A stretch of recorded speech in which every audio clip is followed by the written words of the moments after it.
Cameroun, à 17 ans, la fille d'un colonel se tire une balle dans la tête.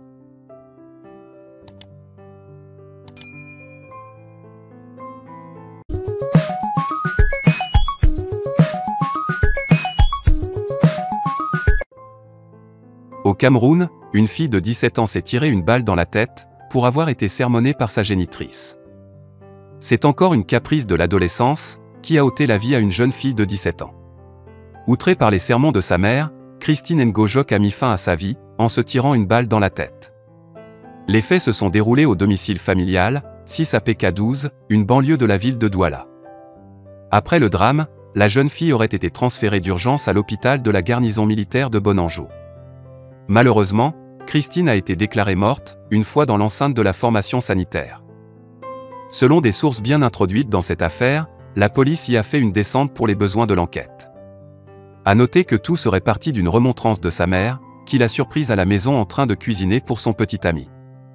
Le drame est survenu le jeudi 20 mai 2021, au domicile des parents de la victime à PK12, un quartier périphérique de la ville de Douala. Christine Ngojok n'a pas répondu présente dans sa classe de première au groupe scolaire bilingue d'Uvaal de Douala.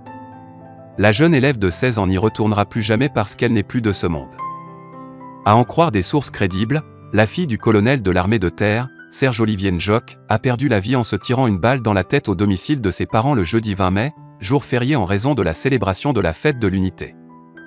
Sur les circonstances de cette tragédie, la maman de la fille dit que, de retour d'une course en ville, elle a croisé Christine qui, dit-elle, allait donner la nourriture à son petit ami. Sa maman lui a fait des remontrances en lui disant qu'il serait plus indiqué d'inviter son ami manger à la maison. Elle a sur le coup enjoint sa fille de retourner.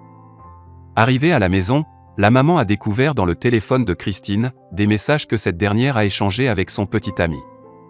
Elle a aussi informé le papa de l'enfant de la situation.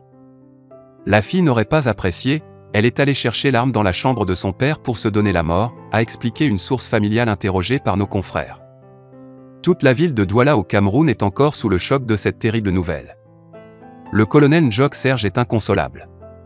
Sa fille âgée de 16 ans s'est suicidée en se tirant une balle dans la tête. Le comble, l'arme du suicide appartient à son géniteur.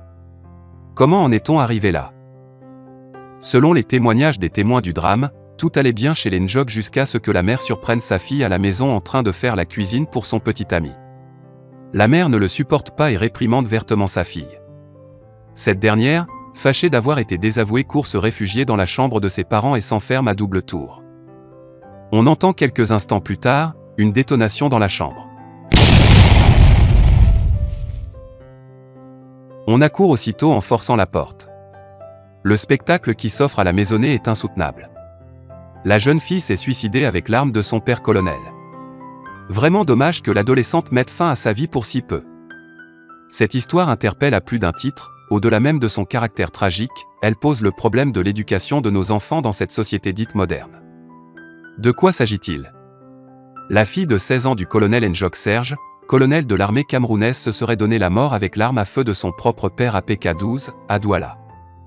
Telle était formulée l'information donnée sur les réseaux sociaux par plusieurs médias. Quant aux causes de ce suicide, deux versions divergentes circulent.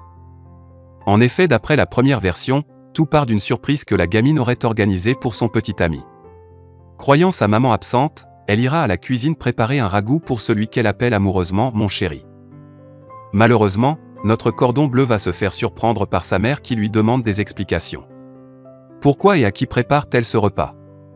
Logique pour une mère de famille étonnée de voir sa fille au fourneau pendant qu'il y a des gens payés pour cela. Dos au mur, la gamine avouera qu'elle fait à manger à son chéri. Réponse provoquant la colère de sa génitrice qui s'oppose à une telle initiative. La gamine sera retrouvée plus tard une balle dans le corps, sa dépouille gisant le sol et l'arme de service de son père près de la mare de sang. Elle aurait choisi de se donner la mort que de ne pas faire profiter de son talent culinaire à son bien-aimé. Quant à la deuxième version, elle stipule que la petite en question se serait rendue chez son copain. Là, elle découvre sa rivale en train de faire à manger pour ce dernier. Elle n'aurait pas supporté l'affront. Elle rentre à la maison, prend l'arme de son père et se tire une balle dans la tête.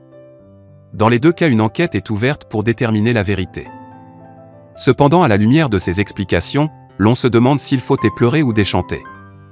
Ce drame est la conséquence directe de l'éducation que reçoivent aujourd'hui la jeunesse à travers les écrans, télévision, téléphone portable, tablettes, ordinateurs, et bien évidemment leur corollaire, Internet et les réseaux sociaux, et des films.